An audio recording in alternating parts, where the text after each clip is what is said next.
So now we're going to change the look of the table border. So we're going to format the table border. So I'm going to go down here and zoom out. Okay, anytime we want to do something to our whole table, we're going to go up here to this button here that says Table Selector button. We're going to click on that. And we're going to go to Table Design. So now we're like designing our table border. And we're going to go over here to Borders. We're going to choose this down arrow, Borders and Shading. In that, we're going to go over here and make sure All is selected. So right here, choose All. You can keep your same style or change it. A style is like, is it a straight line? Is it a dotted line? Is it a dashed line? Is it a double line? I'm going to choose the solid line like it normally is. I'm going to choose a maroon color. And then I'm going to make my line a little bit thicker.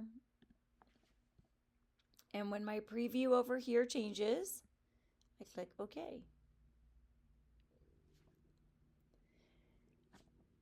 Next, we're going to add a page border. We're going to go to Insert, Design, Page Border. Okay, we're going to choose Box, just like we just did where we put All. And down here where it says Art, we're going to click on that. And your choices are one of these stars here, this teacher, or I don't know what he's doing, this guy pointing, a pencil, or a schedule, a clock. That's your choice. I'm going to choose the clock, and then change your width to like 15 or 16, and then click OK. Yay!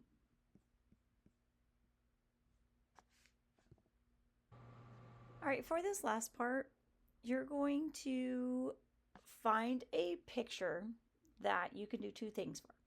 You can edit it to make like it's to make it look like it's an MTMS clip art.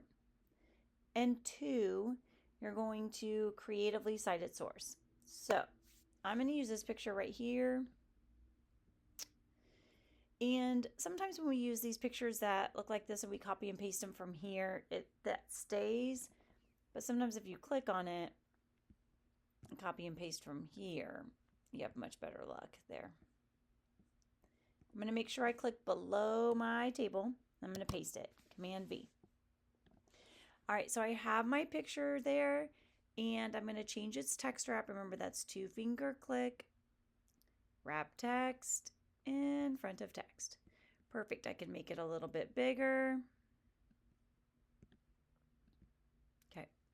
So I'm just going to show you some ideas. What I don't want you to do is exactly what I'm doing here. I don't want you to find a picture of a student and change his computer screen or whatever. I want you to kind of be creative on your own. But this is just me showing you some ideas. I'm going to make it full screen again. All right, so the first thing I'm going to do is this time I want to cover up the computer screen. So I'm going to go to Insert Shapes, and I'm going to choose a rounded rectangle so that it kind of mimics the current screen that he has. I'm going to make it a little bit bigger than that. But it doesn't look like a screen. So I'm going to change my shape fill to white and my shape outline to black. I'm also going to make my outline a bit thicker.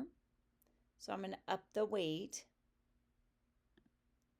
so that looks a little bit more like a monitor. All right. Now I'm going to type in this. Okay, so when you're typing and it looks like your cursor is moving, but it doesn't look like you're typing anything, it just means that typically your font's the same color as your shape film. So just change your font color. I'm going to choose a blue.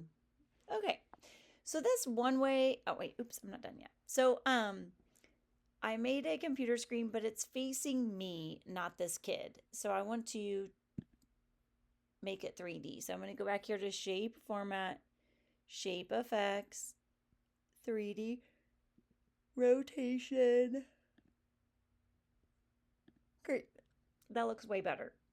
Okay, So that's one way I can kind of make it look like an MTMS clip art. I've also seen students use this to, instead of computers at MTMS rocks, they've found a picture of, like, screenshotted Google and then typed in the name of their website that they got their picture from.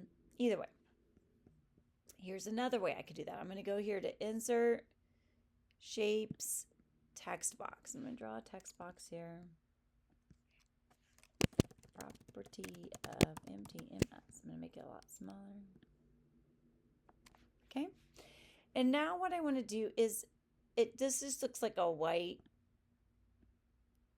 text box with a black outline. Like, there's nothing special about it. So under Shape Fill, I want my shape to be clear or not have a fill. So I'm going to go up here to No Fill, Shape Outline, No Outline. So now it just looks like floating text. So I could do one of two things here. For up here on the desk, I could go to, I should probably make my font smaller if I did it up there.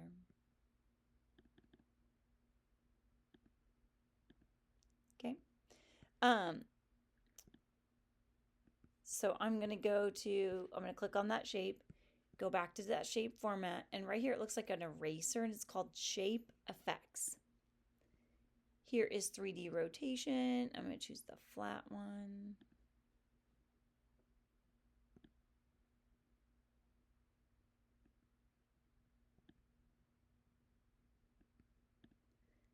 Then same thing, I'm going to click on that.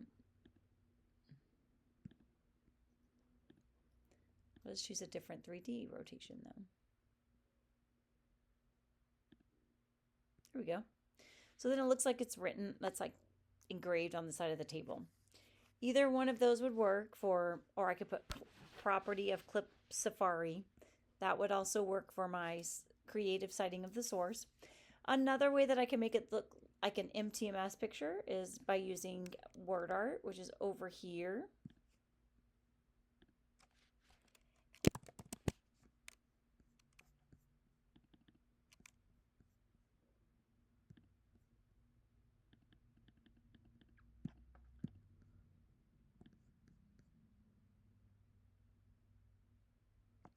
And if I was really doing this for my assignment, I would change the 3D to where it looked like it was more on his pants, but whatever, that works out too.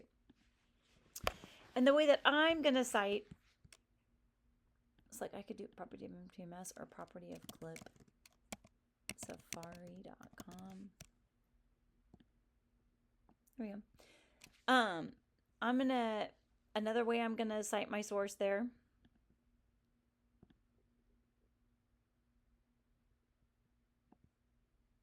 There we go.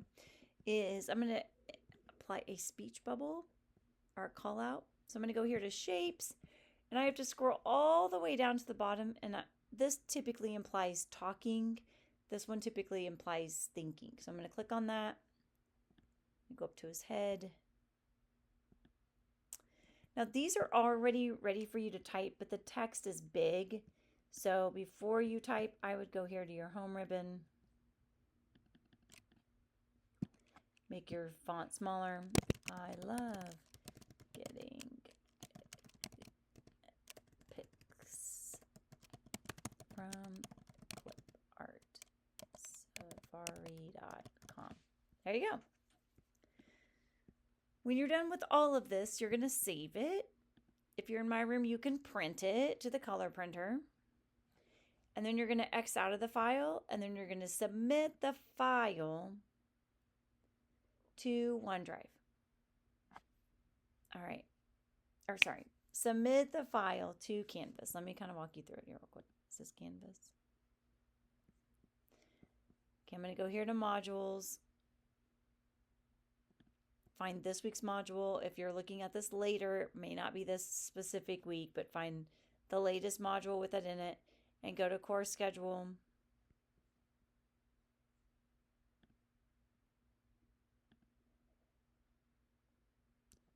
Go to start assignment, upload file, choose file, in your OneDrive,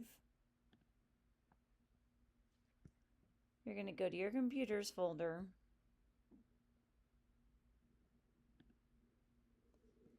click on the file,